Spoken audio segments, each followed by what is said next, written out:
Hello friends, இன்றைக்கி நம்ம கருவாட்டு குழம்பு தான் செய்ய போகிறோம். அதுக்கு ஃபஸ்ட்டு சட்டி அடுப்பில் வச்சுக்கலாம்.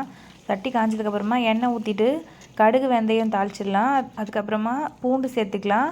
பூண்டு கொஞ்சம் நேரம் வந்ததுக்கப்புறமா வெங்காயமும் கருவேப்பிலையும் சேர்த்துக்கலாம். வெங்காயம் வந்ததுக்கப்புறமா தக்காளியும் குழம்புக்கு தேவையான உப்பும் சேர்த்துட்டு நல்லா வதக்கி விட்டுடலாம்.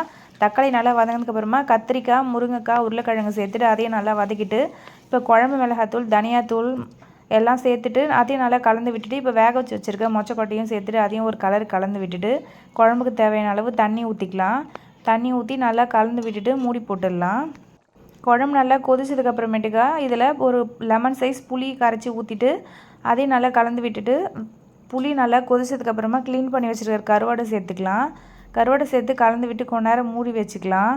கருவாடை வெந்ததுக்கப்புறமேட்டுக்கா இதில் கொஞ்சமாக கருவேப்பிலை சேர்த்து இறக்கினோம்னா சூப்பரான கருவாட்டு குழம்பு ரெடி. கொஞ்சம் நேரத்தில் இந்த மாதிரி எண்ணெய் பிரிஞ்சு சூப்பராக ரெடி ஆகிடும் குழம்பு.